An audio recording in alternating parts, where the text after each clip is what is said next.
So I'm a big fan of the British show Black Mirror, and I'm sure you know of it too. And there was an episode, I don't know, a couple seasons ago about a woman who gets an implant and it saves her life. And then basically the company goes out of business or gets sold to somebody else. And now she can't afford to pay the subscription. And without Right, it the was all on a subscription- SaaS model, right? It had limitations, like she couldn't drive outside of a certain Yep.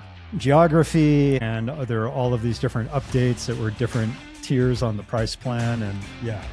But she was a teacher, and basically it was an ad-supported model, and just out of nowhere, she'd start spouting about like Lipton iced tea or whatever the product was. Right. And obviously it ruined her life because that's the way everything in Black Mirror ends. Right.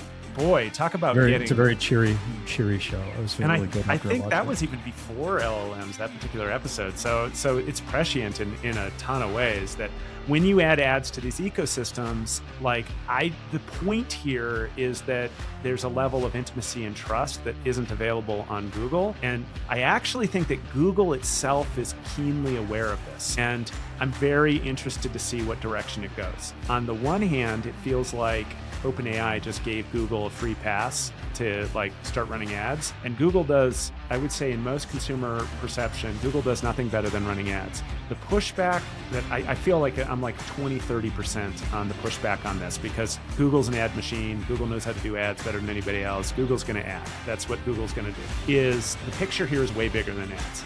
Yeah, the global ad business for Google is $200 billion. But when you start looking at this broader market opportunity as far as LLMs for productivity and integrated into everything, you're into the trillions of dollars annually.